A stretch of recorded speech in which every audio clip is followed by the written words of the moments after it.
Hey, Lauren here. In this video, I am going to talk about my trying to conceive TTC journey. I'll also be talking about miscarriage, so just a little trigger warning for anybody about that, and where I'm at currently in regards to trying to conceive and that sort of thing. Don't want to spoil it, but anyway, so hope you find this helpful and maybe I don't know, don't feel so alone in what you're going through. All right, to get started, my name is Lauren and I live in Idaho, and I'm a mom, so I am not someone that has struggled with infertility completely. My daughter is about to be 4, so she's definitely a blessing, and my pregnancy and birth story with her was pretty great, and you can check that out in other videos. We started trying to have our second child a little over 2 years ago, and I really wasn't sure what to expect because with my daughter, we kind of weren't necessarily trying super hard. We were just kind of, not trying. So I didn't really know what to expect. I kind of honestly thought it was going to be a pretty easy thing, happened pretty quickly. So what ended up going down was about 6 months after deciding to start trying, I took a pregnancy test and I was pregnant, and I was very excited. I think I was about 6 or 7 weeks when I took that pregnancy test, and or maybe 5, I don't remember. Anyways, irrelevant. But so I took that pregnancy test, told my husband. We were actually not in a super great place, both of us, mentally and emotionally. He was not really happy with his current work situation and was struggling with depression and stuff like that. So it wasn't as joyous of news as I wanted it to be. But a little while later, I woke up I was 10 weeks pregnant, and I woke up at 4:30 in the morning, bleeding like a lot, and a little bit of cramping. And I just, even though I had never experienced a miscarriage before, I had friends that had, and I was aware that it happens very often, and I just knew that was what was happening to me, and it was really scary, and we weren't really sure, we didn't really know exactly what to do, and so we just ended up going to the emergency room. And now looking back, I don't blame us for doing that, but it wasn't super necessary. But so I went to the ER. They did an ultrasound, and that was when I learned that the baby had stopped growing at 6 weeks. So took my body about 4 weeks to let go of the pregnancy and start the miscarriage process. So that was difficult and obviously traumatic and scary, and confusing, because especially after having a healthy baby, you don't really think it's just fine, and it's not a problem, and then you start thinking, what's wrong with me, and all that sort of thing. So then I began that journey of healing and working through that grief, and what I found really helpful was the friends and family that had experienced it themselves. They got it, and so it was really helpful to talk to them and to have them support me. So that was huge. So not to go super deep into everything, but just to kind of keep going with my journey story. A few months later, I ended up having a very weird period. I had almost seemed like a regular period, and then stopped, and then started again, and had a good amount of clotting, passing clots, which is one of the things that was with my miscarriage. I passed a lot of clots, and so I was curious I wanted to know what was going wrong with my body. Like, I never had clots with the regular period, so I ended up going into to get my blood drawn, and so it showed that I was pregnant very briefly. So that early of a loss is just considered a chemical pregnancy, because my period basically came almost when it was supposed to. So but that explained for the irregular clots and stuff like that.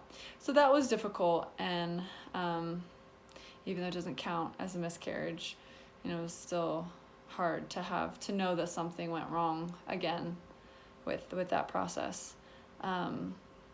So to fast forward about maybe 6 months later than that, so not that I expect you to keep track of my timeline here, but so it was a little over a year after we've been trying for just over a year. I take another pregnancy test and I'm pregnant again, and we are in a better place mentally and financially and in that way, and I'm really hopeful and feeling like this is it. And unfortunately, you still have a lot of anxiety, and are unsure in those early weeks, especially after experiencing a loss. And so I did always have that thought in the back of my mind. I'm also somebody that doesn't really have a lot of pregnancy symptoms, so I don't get morning sickness, stuff like that. So I was not really experiencing a lot of stuff, so I was a little bit worried in regards to that. And so I ended up literally, I woke up at like 6 a.m. The day that I was 10 weeks, and the same thing was happening. I was bleeding heavily, and so I knew I was losing the pregnancy, and it was hard.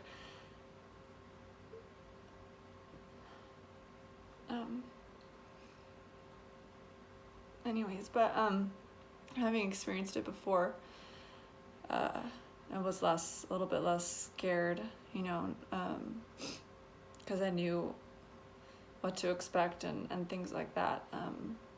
And so I had started seeing a local midwife, and so I let her know, and she was able to support me with some herbs and tinctures and things like that would support my my uterus in that transition. So that was disappointing. That was actually about a year ago. But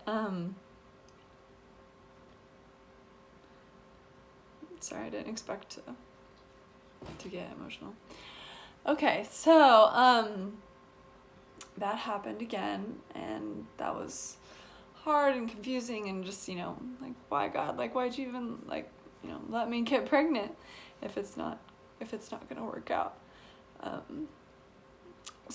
But in recovery wise, it was a little bit more difficult than my first. I bled for a lot longer, about 6 weeks, kind of like being on your period for, well, anyways, I don't want to get too graphic into the bleeding, but so that was rough, and you have to have that grieving process all over again. And after that, I definitely wanted us to keep trying, and I believed that there could be healing and another healthy pregnancy to come after that.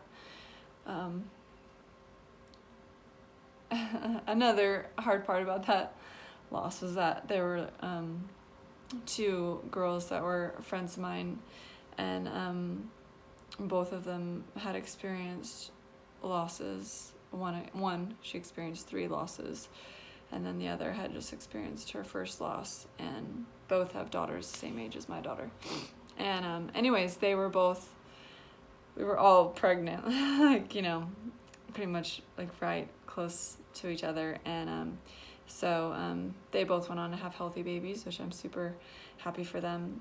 But it was hard to be the one to have the loss happen again, and, you know, have those questions of why me and what's wrong with me and all that stuff. So and to have it happen like almost exactly the same as the first time, right at 10 weeks, was also like, is there something wrong with my body that can't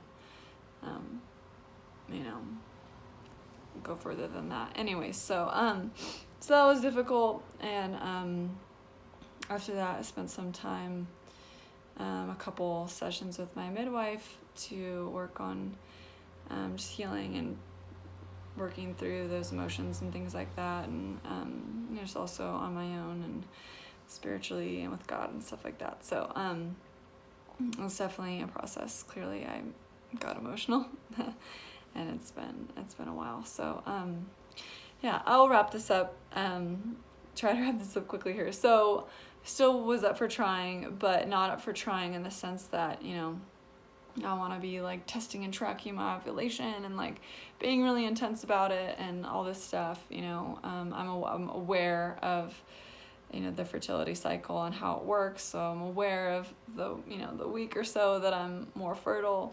So I had that awareness, and that's important. But I just wasn't really up for putting a lot of pressure on it, because it just makes every month that you get your period that much more disappointing. And I'm sure that those of you that are trying to conceive and haven't yet, or you've experienced that, you know, that you can relate to that disappointment. And also that bleeding can be traumatic, because that can remind you of the bleeding that comes with miscarriage loss. So yeah, so a good amount of time has passed. And in this past June, on Father's Day, actually a few days before Father's Day, I was just like 1 day late on my period. And my period had been very consistent. And so I was like, well, maybe I'm pregnant. So instead of wondering and just waiting and whatnot, I just went out and bought a pregnancy test and tested positive, which was exciting. I told my husband on Father's Day, which was fun. And so I was literally 4 weeks pregnant, and 4 weeks and a couple days pregnant when I took the test. So pretty early, like very, very early. But that was exciting, and at the same time also, you know, nerve-wracking, and it's hard to be completely optimistic when you've experienced loss in the past. So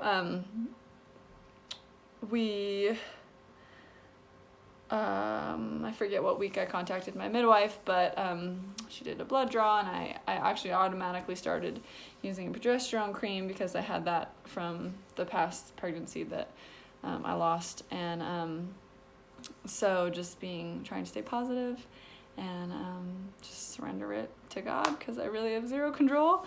And I ended up scheduling an ultrasound for about 9 weeks and 5 days, and I just needed that to happen before the 10-week mark. And yeah, so the ultrasound was good, and we got to see our little tiny baby moving around, which is just amazing and crazy. And that's where we are now. I'm currently 13 weeks and a few days, and I am feeling more optimistic and excited, but it is hard to be completely, fully excited. And so you just know that there's no guarantees in life, and even, you know, if you have a healthy baby, like there's no one guaranteeing you that you're gonna not have any pain and loss and hurt when it comes to that child. And I know a lot of people experience that pain. So yeah, life is, you know, risky, and having a kid is super makes you super vulnerable because you love them so much, and like you can be so hurt because of what they end up having to go through. So anyways, I'm aware of that, but I'm excited, and I hope that you will try to keep updated on this journey, and I'll do more videos going a little bit more in depth at a later time. So that is my journey, and I'm well aware that there are so many different journeys out there, and I personally have a few good friends that I love dearly that have are still saddened by infertility, and some have chosen adoption, and some continue to try, and some others have stopped trying and just gone other routes such as adoption, which is beautiful. But it's a hard thing, and a lot of women are dealing with it, and a lot of women are dealing with miscarriage and that sort of thing too. So I just think it's important to talk about and to support each other in. So that's it. Thanks for tuning in. Next time.